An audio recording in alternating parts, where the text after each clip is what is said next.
Chica sapito. Neka.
Tata, I made dog with crocodile challenge.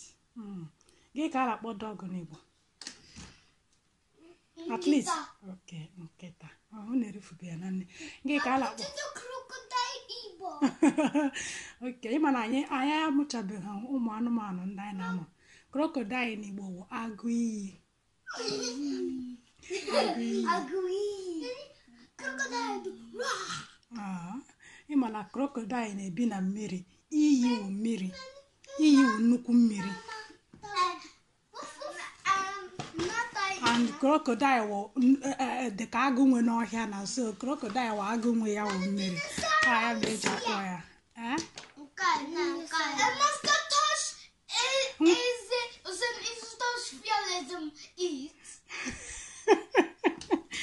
If you touch feathers, you eat.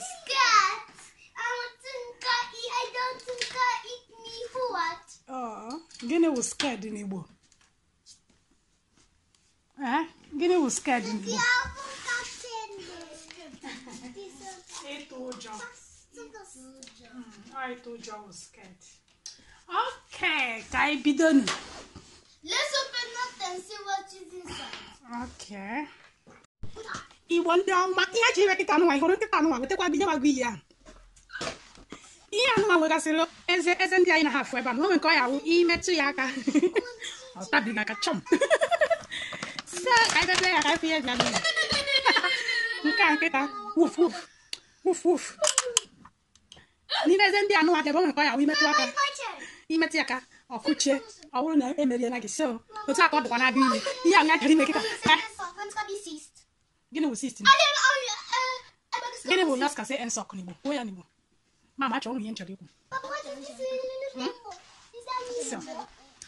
Otu aka ọ dịkwara nke abịa ya n'oge emecha ka ọkụchie. Ngwa ka bido nụ ka ndị were ya na ka ha bido. Nneka ngwa bido. Pitu otu. Ngwa pụọ n'ụzọ.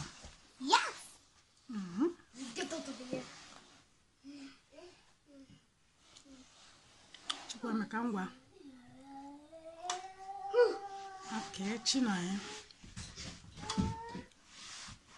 Chika ngwa Pito.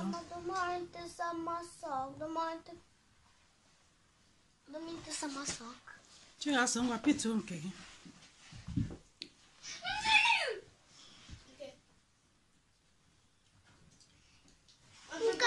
Chika Pito. Nneka.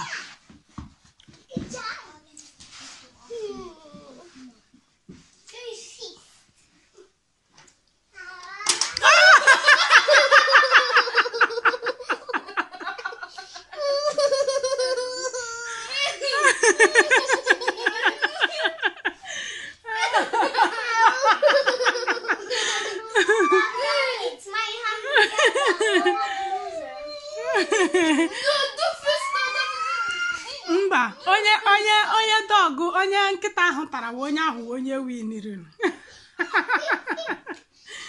Nneka. Ona fufu. Nema ya mami. Ona fufu. Okay, can I go take crocodile? Camera crocodile. Okay, get that camera. Eyes. Let me see his eyes. What the way I let no child. Crocodile shouldn't get angry. Iwe jikwe ya. Can I get it done? I got one. Chukwe meka ngwa bido na agwa wo. Okay. Send easy. Chukwe aka bia bido rai. I want to bido. Okay. Nga bia bido. Mama, I want to bido. Chida pualo zaka chukwe meka ka chika se bido. I want to bido from America. Pualo zaka chika se bido. Chukwe meka ngwa bido.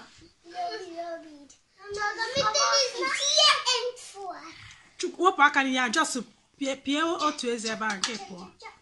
Pituo ya ọfụma. Ngwa pụọ. Kedu onye ọzọ?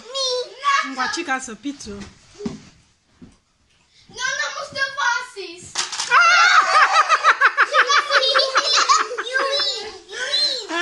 Chika so win na.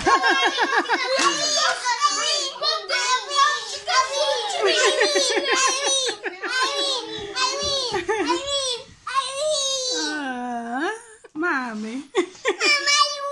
Yeah. Okay, Chino la chica se ngwa bia tie lukunu. Name me first. Ngwa tie.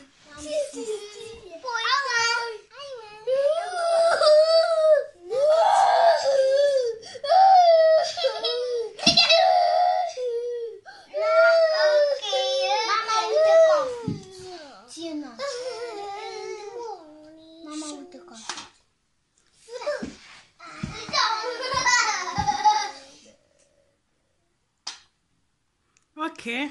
Chukweme. Thank you guys for watching.